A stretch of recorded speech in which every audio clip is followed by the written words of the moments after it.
नमस्कार, आपका स्वागत है हमारे YouTube चैनल शिक्षा सखा पर। आज मैं आपके लिए लेकर आई हूँ कक्षा 9 की हिंदी की पाठ्य पुस्तक क्षितिज का पाठ 13, जिसका नाम है बच्चे काम पर जा रहे हैं।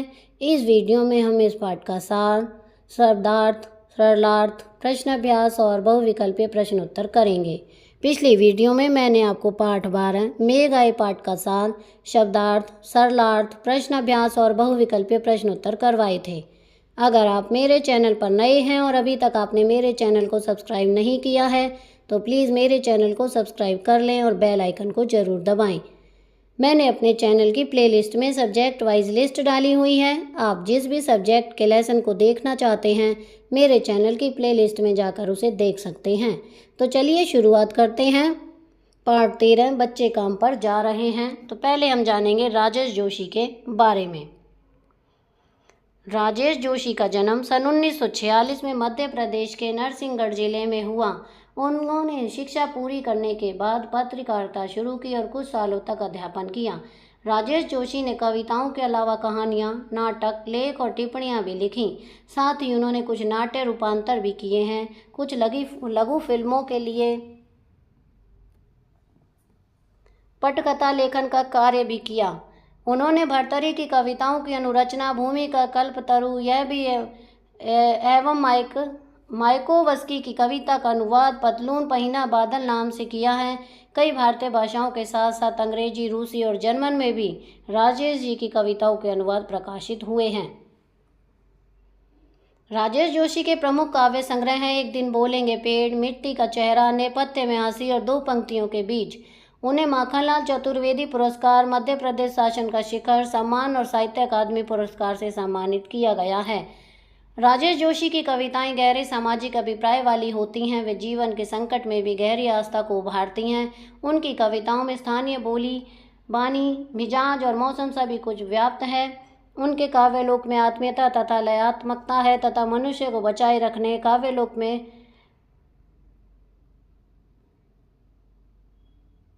का एक निरंतर संघर्ष भी। दुनिया के नष्ट होने का खतरा राजेश जोशी को जितना प्रबल दिखाई देता है उतना ही वे जीवन की संभावनाओं की खोज के लिए बेचैन दिखाई देते हैं।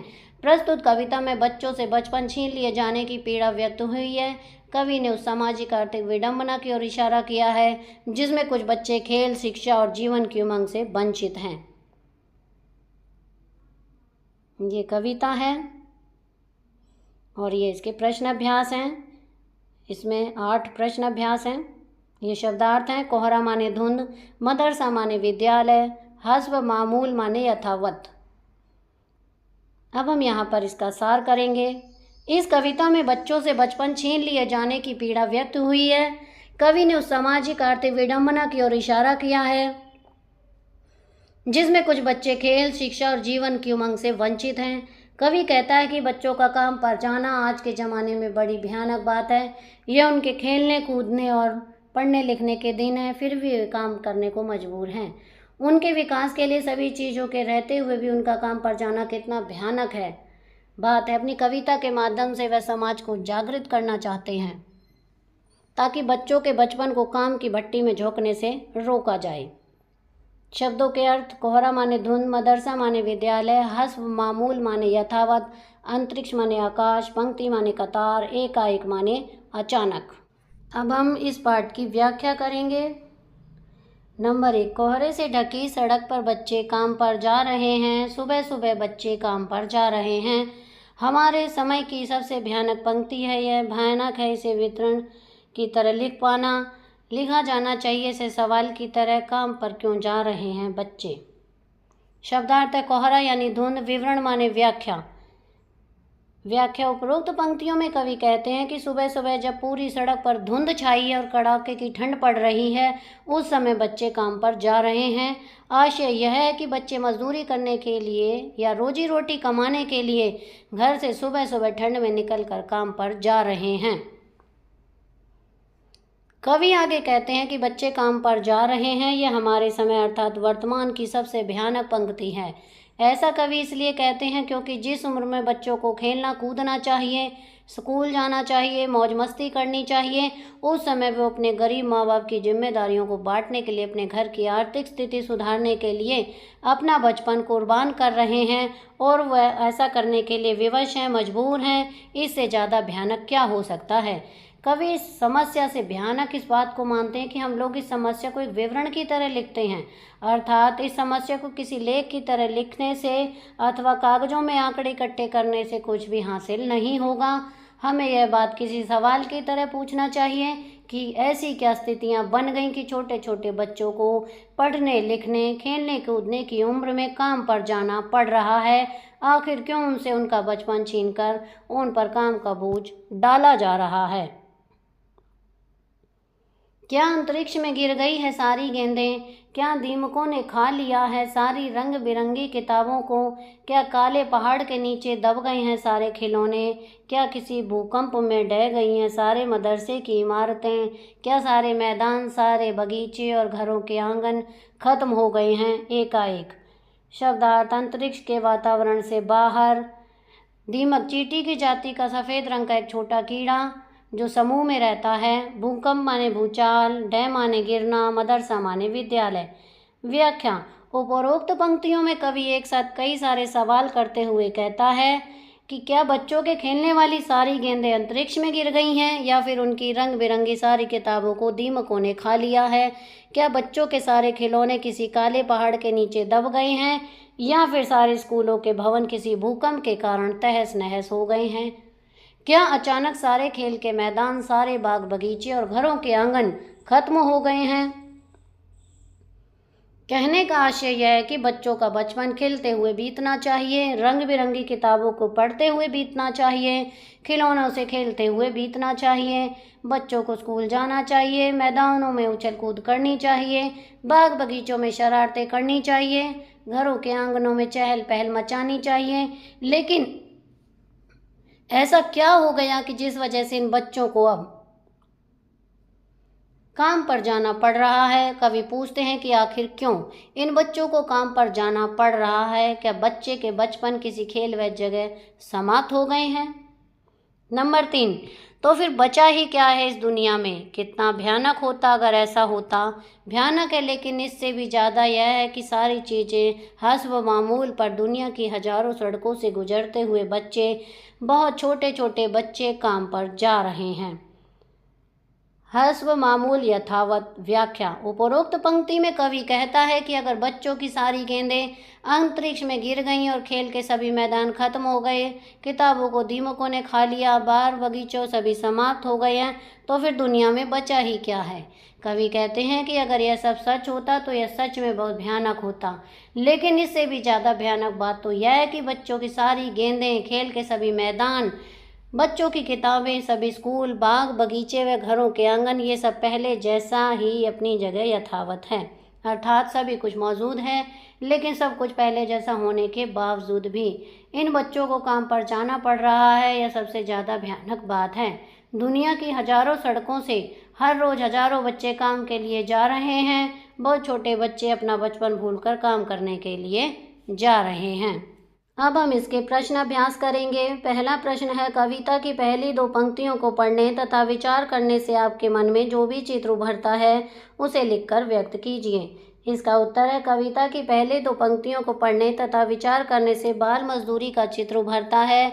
बच्चों के प्रति चिंता और करुणा का भाव उमड़ता है। छोटी सी उम्र में इन्हें अपना और परिवार का पेट भरने के लिए न चाहते हुए भी इन बच्चों को इतना ठंड में सुबह सुबह उठकर काम पर जाना पड़ रहा है। प्रश्न 2, कवि का मानना है कि बच्चों के काम पर जाने की भयानक बात को विवरण की तरह न लिखकर सवाल के रूप में पूछा जाना चाहिए कि काम पर क्यों जा रहे हो बच्चों। कवि की दृष्टि में से प्रश्न के रूप में क्यों पूछा जाना चाहिए। इसका उत्तर है, बच्चे की इस स्थिति का जिम्मेदार समाज है। कवि द्वारा विवरण मात्र देकर उन्हें जरूरी आवश्यकताओं की पूर्ति नहीं की जा सकती।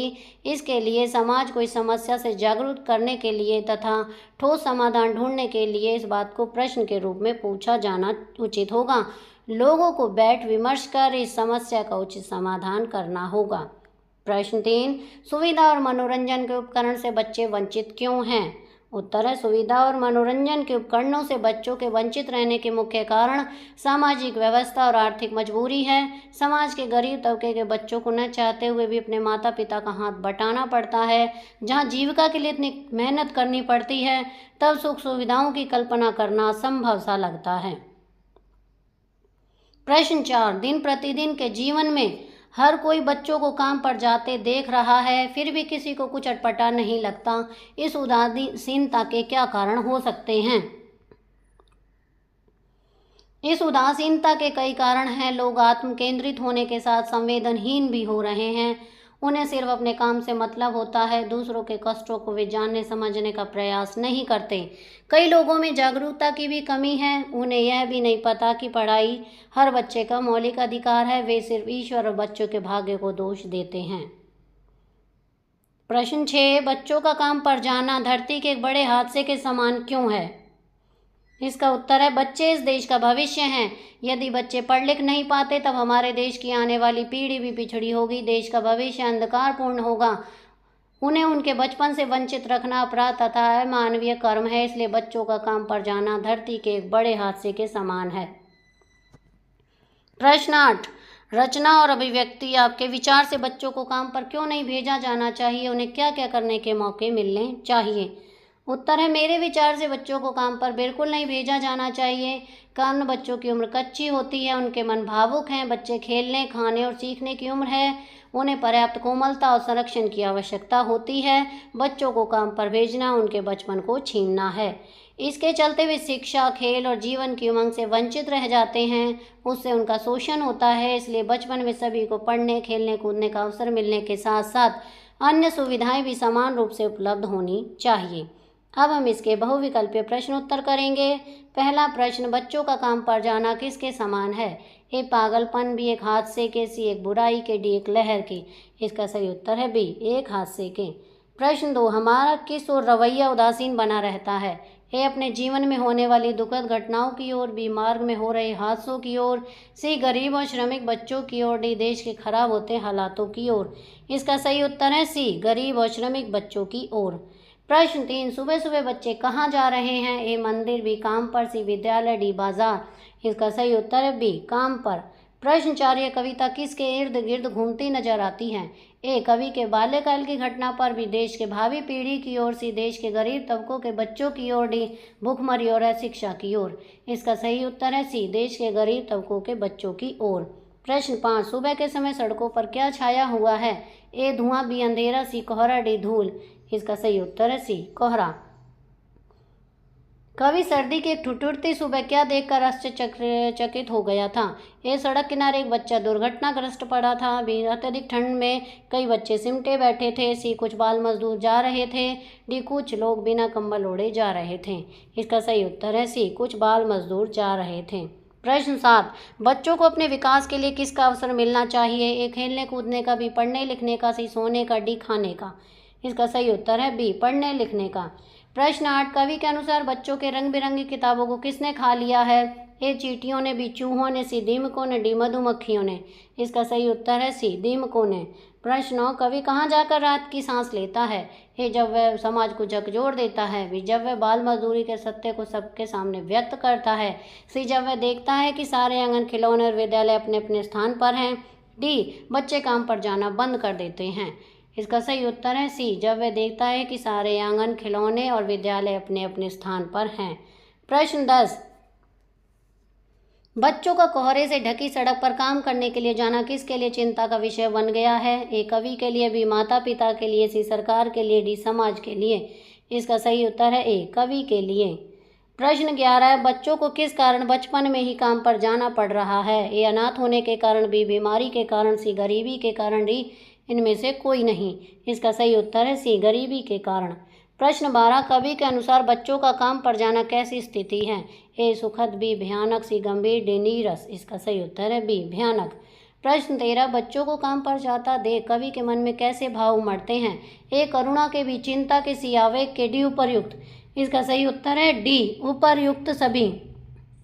प्रश्न 14, हस्ब मामूल का क्या अर्थ है? ए अचानक भी करुणा सी यथावत, डी भूचाल। इसका सही उत्तर है सी यथावत। प्रश्न 15, यह कविता देश में विद्यमान किस गंभीर समस्या पर प्रकाश डालती है? ए श्रमिक वर्ग का शोषण, बी निरक्षरता, सी बाल मजदूरी, डी बेरोजगारी। इसका सही उत्तर है सी बाल मजदूरी। प्रश्न 16, बच्चों के खिलौने कहाँ दब गए? मिट्टी के नीचे, बी मकान के नीचे, सी मैदानों के नीचे, डी काले पहाड़ के नीचे। इसका सही उत्तर है डी काले पहाड़ के नीचे। प्रश्न 17, बच्चों पर किसका बोझ नहीं डालना चाहिए? ए रोजी रोटी कमाने का, बी पढ़ाई करने का, सी खाना बनाने का, डी उपयुक्त सभी। इसका सही उत्तर है ए रोजी रोटी कमाने का। प्रश्न 18, बाल मजदूरी किसके लिए एक बहुत बड़ी समस्या है? ए परिवार के लिए, बी समाज के लिए, सी गांवों के लिए, डी माता पिता के लिए। इसका सही उत्तर बी समाज के लिए। प्रश्न 19, कवि के अनुसार सबसे भयानक स्थिति क्या है? ए जातिगत भेदभाव, ऋण में डूबना, सी सुविधाएं होते हुए भी बाल मजदूरी करना, डी इनमें से कोई नहीं। इसका सही उत्तर है सी सुविधाएं होते हुए भी बाल मजदूरी करना। प्रश्न 20, कवि के हताशा और निराशा का क्या कारण है? ए बेरोजगारी, बी गरीबी, सी बाल मजदूरी, डी जातिगत भेदभाव। इसका सही उत्तर है सी बाल मजदूरी। तो यहाँ पर हमारा पार्ट 13 का प्रश्न अभ्यास का कार्य पूरा हो गया है और इसके साथ हमारा क्षितिज पुस्तक का अभ्यास कार्य सिलेबस भी पूरा हो गया है। आपको मेरी ये वीडियो कैसी लगी मुझे कमेंट करके ज़रूर बताएं। वीडियो को लाइक करें, शेयर करें और चैनल को सब्सक्राइब करना ना भूलें। Thank you.